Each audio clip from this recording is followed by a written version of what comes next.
ದಾವಣಗೆರೆ ದಕ್ಷಿಣ ಉಪಚುನಾವಣೆಯಲ್ಲಿ ಪಕ್ಷದ ವಿರುದ್ಧ ಕೆಲಸ ಮಾಡಿದವರ ವಿರುದ್ಧ ಕಠಿಣ ಕ್ರಮ ಕೈಗೊಳ್ಳಬೇಕು ಅಂತ ಕಾಂಗ್ರೆಸ್ನ ಮುಸ್ಲಿಂ ಮುಖಂಡರು ಪಕ್ಷದ ಹೈಕಮಾಂಡ್ಗೆ ಒತ್ತಾಯಿಸಿದ್ದಾರೆ. ಜಮೀರ್ ಅಹಮದ್ ಖಾನ್ ಸೇರಿದಂತೆ ಚುನಾವಣಾ ಸಮಯದಲ್ಲಿ ಪಕ್ಷದ ಪರವಾಗಿ ಕೆಲಸ ಮಾಡದ ನಾಯಕರ ವಿರುದ್ಧ ಅಸಮಾಧಾನ ವ್ಯಕ್ತವಾಗಿದೆ.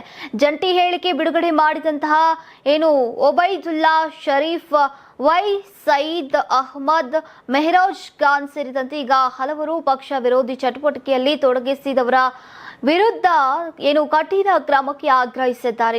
ಜಮೀರ್ ವಿರುದ್ಧದ ಆರೋಪಗಳ ಬಗ್ಗೆ ಪ್ರತಿಕ್ರಿಯಿಸಿದಂತಹ ಒಬೈದುಲ್ಲಾ ಶರೀಫ್, ಹೈಕಮಾಂಡ್ ಮುಖ್ಯಮಂತ್ರಿ ಮತ್ತು ಉಪಮುಖ್ಯಮಂತ್ರಿಗಳ ಬಳಿ ಎಲ್ಲ ಮಾಹಿತಿ ಇದೆ. ಯಾರು ತಪ್ಪಿತಸ್ಥರಾಗಿದ್ರೂ ಕೂಡ ಅವರ ಸ್ಥಾನಮಾನಗಳನ್ನ ನೋಡದೆ ಕ್ರಮ ಕೈಗೊಳ್ಳಬೇಕು ಅಂತ ಹೇಳಿದ್ದಾರೆ.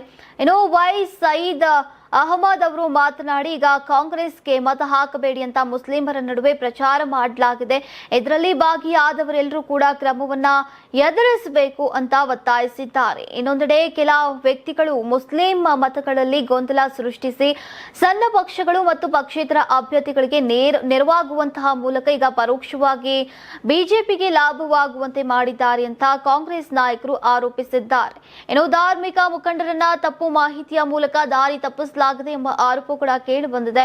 ಕಳೆದ ವಾರ ಮುಫ್ತಿ ಇಫ್ತಿಖಾರ್ ಅಹಮದ್ ಕಾಸ್ಮಿ ಸೇರಿದಂತೆ ಹಲವು ಧರ್ಮಗುರುಗಳು ಎಂಎಲ್ಸಿಗಳಾದಂತಹ ಅಬ್ದುಲ್ ಜಬ್ಬಾರ್ ಮತ್ತು ನಸೀರ್ ಅಹಮದ್ ವಿರುದ್ಧದ ಶಿಸ್ತು ಕ್ರಮವನ್ನ ಖಂಡಿಸಿದ್ರು.